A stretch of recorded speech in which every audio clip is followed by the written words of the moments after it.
Applying for a passport in China is no longer a procedure. It has become an ordeal of surveillance and obstruction.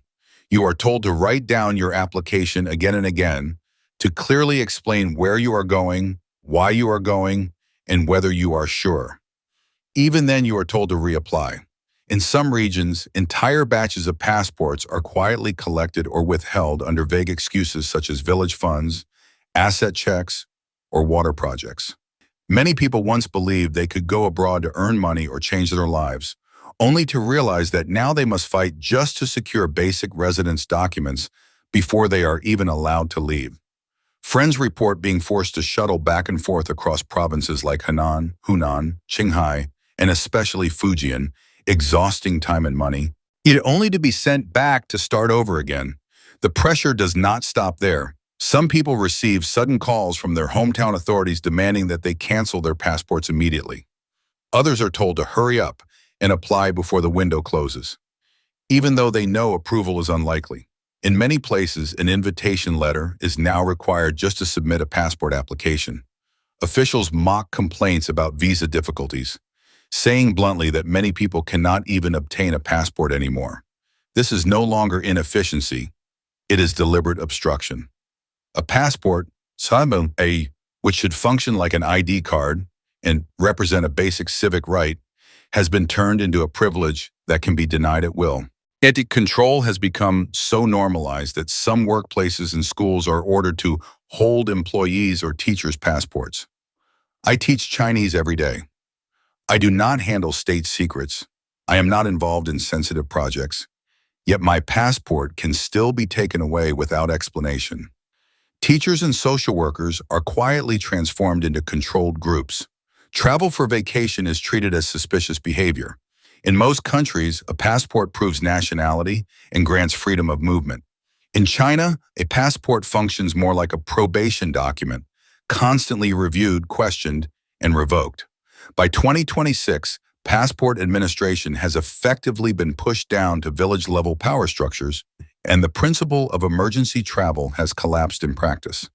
In provinces such as Gansu and Guizhou, there are growing reports of public passports being temporarily stored with no clear return date.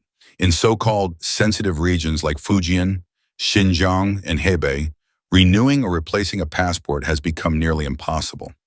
Applicants are forced to submit endless layers of proof, endure phone inspections, justify travel purposes, and even explain personal connections abroad. Some individuals with ties to the United States are explicitly asked to cancel their passports altogether. What is most exhausting is the silence and endless delay. When I tried to travel recently, countless people privately asked me the same question. Did you manage to get your passport? I called repeatedly to check on my application. One day they said my phone had been checked. The next day they said it had not. But I contacted the Public Security Bureau on the very day I submitted my materials. Yet weeks passed without a single response. No rejection, no approval, just paralysis. You are not told to stop, but nothing moves forward.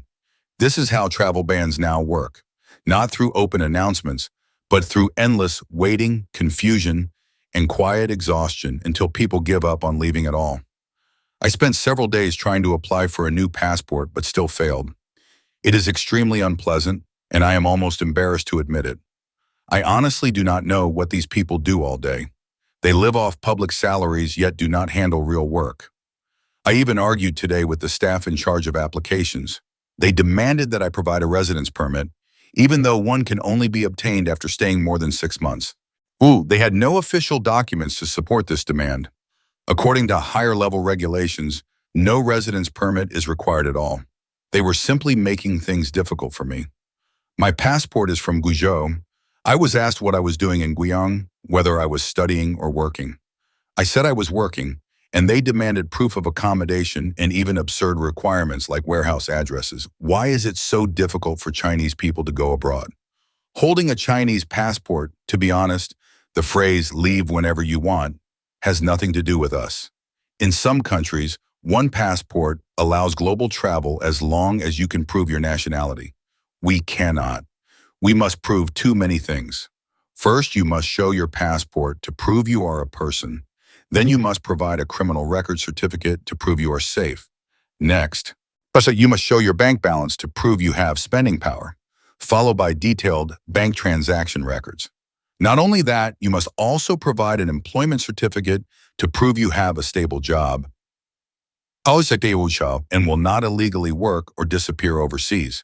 You must provide property ownership certificates or domestic business licenses, proving that you will not speculate on housing or start a business abroad.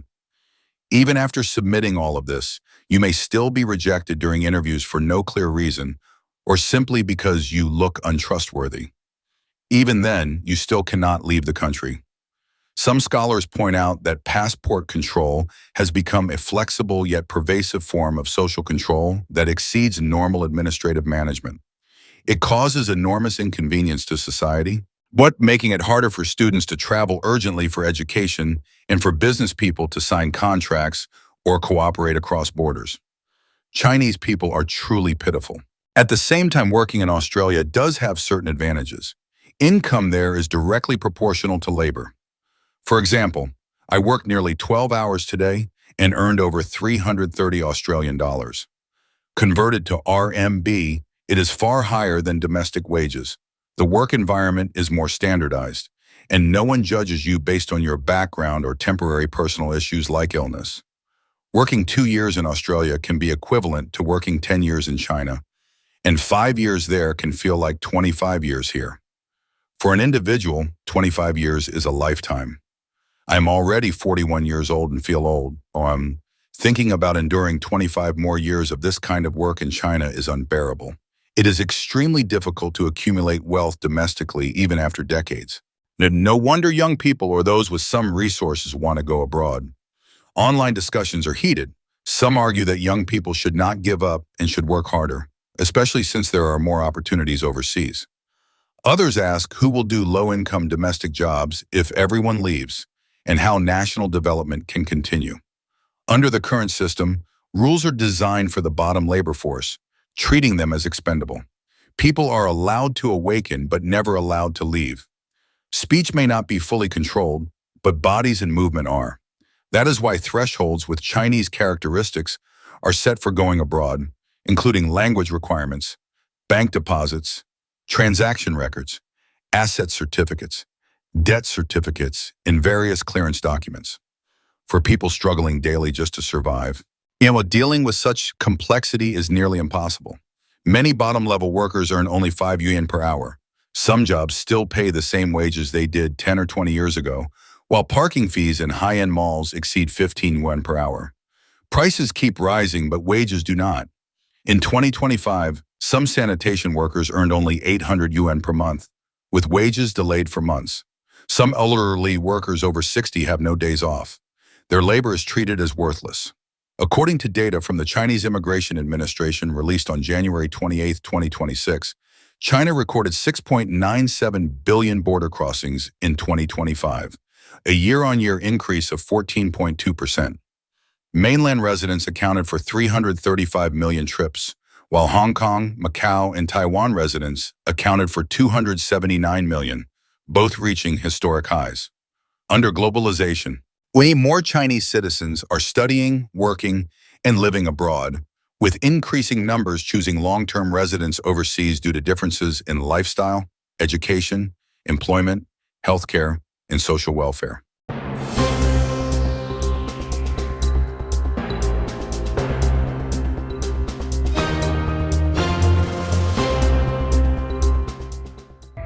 A city does not collapse overnight.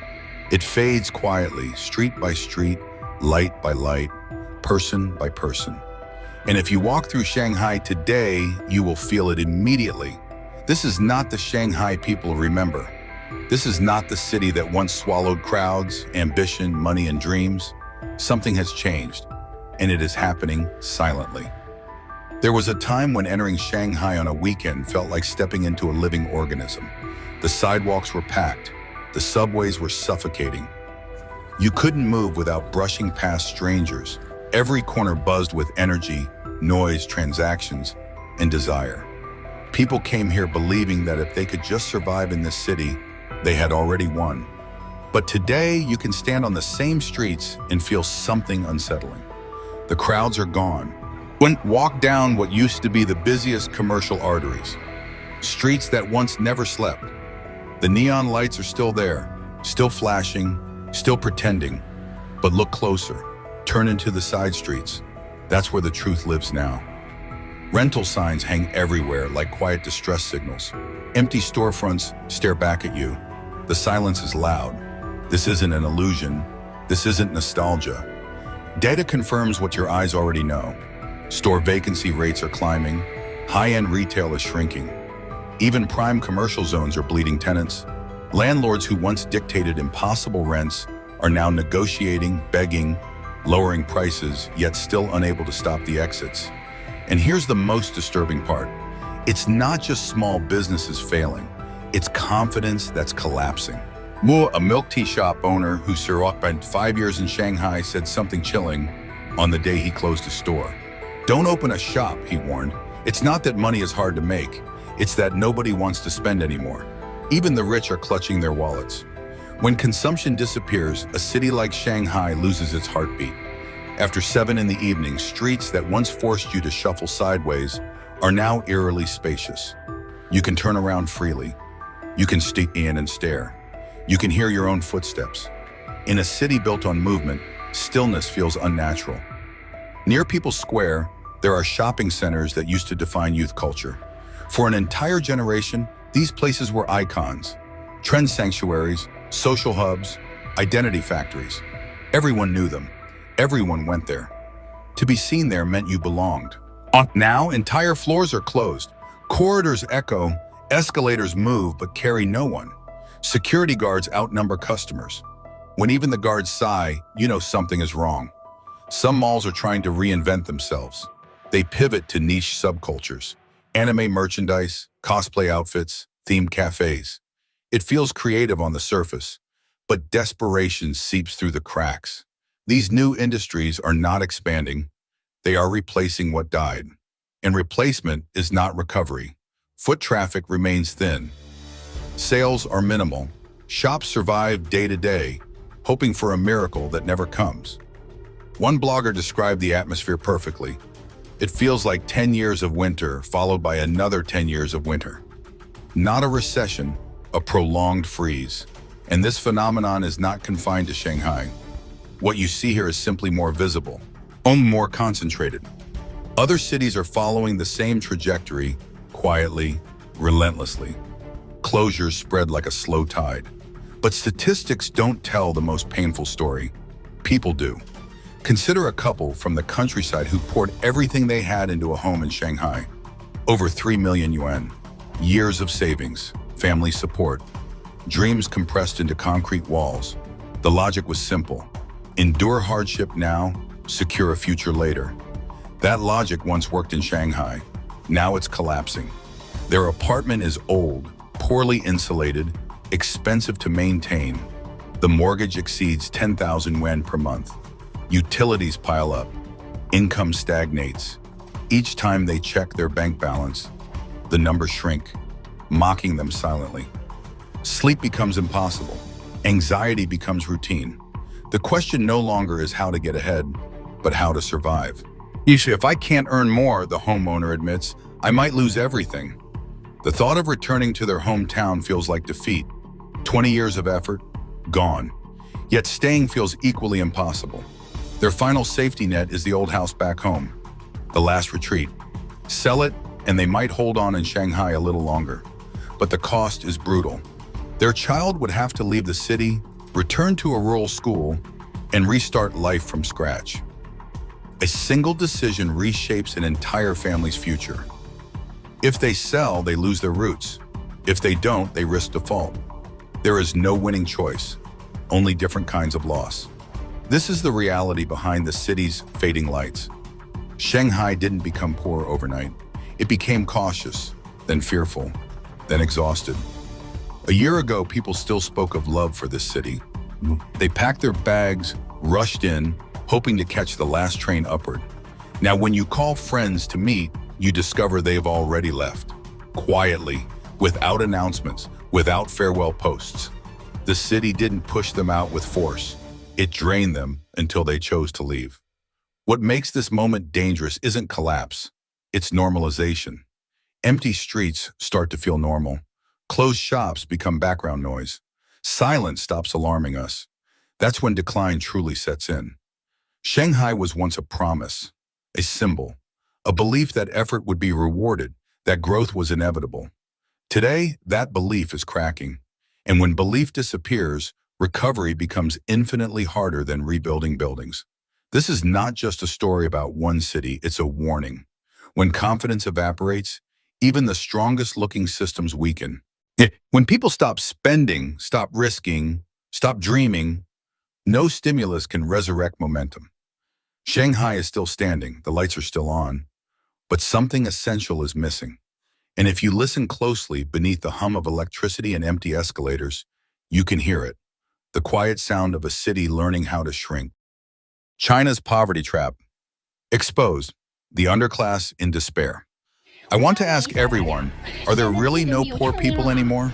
Can farmers truly make 200,000 yuan a year just by farming? Are people poor simply because they are lazy? Because they don't work hard enough? Is this really how the rich see us? This scene took place in 2026 at the Liaojun Mountains scenic area in Henan. Porters there carry multiple cases of bottled water and dozens of boxes of instant noodles on every trip. Each case contains 24 bottles. Usually they carry 4 to 6 cases at a time, over 100 to 150 pounds. With labor this intense, can anyone still call them lazy? Who doesn't want to slow down? Who doesn't want to enjoy life? Who doesn't want to stop and admire the scenery ahead? Yet many people equate poverty with laziness. In their eyes, the poor are poor because they lack effort, ambition, or discipline, as if poverty itself were a moral failing. Even worse, some flaunt their wealth and impose their own value systems on the world, never realizing that their so-called life principles exist only because they have never witnessed the suffering of the lower classes. They do not understand that countless people spend their entire lives struggling merely to survive. They assume that if something is expensive and others cannot afford it, it must be due to a lack of vision, ability, or foresight. What they fail to see is that for those at the bottom, survival alone consumes all their time and strength. There is no surplus energy to plan a future or search for an escape. A striking example is a deputy director of the Beijing Municipal Human Resources and Social Security Bureau. He once experienced life as a food delivery driver for a day, working 12 hours straight and earning only 41 yuan. He couldn't help but exclaim how difficult it was to earn that money. You worked all day and only made this much? This money is incredibly hard to earn. During one order that took over an hour, he earned just 6.6 yuan, while the platform deducted nearly 60%. Only then did he understand why delivery drivers rush frantically through dozens of orders each day. Even with such relentless effort, many still end the month with no savings. Isn't that hard work? And yet reality is merciless. They exhaust their bodies, but the cloud of insecurity above them never lifts. In Chinese society, 95% of the population sustains the happiness of the remaining 5%. I'm not exaggerating, someone once said. In Western societies, because labor costs are high, even the poorest individuals can earn 100 or 200 Canadian dollars a day doing odd jobs like mowing lawns, shoveling snow, or gardening. It's not about skills, it's about income structure. There is a shared trait among developed countries. Labor is expensive, while essential goods are relatively affordable. The poor possess only one asset, labor. When labor is valued highly, the cost of living rises for the wealthy but falls for the poor, because the poor can sell their labor at a fair price. They may not become rich, but they can at least secure a dignified life. Underdeveloped countries show the opposite pattern.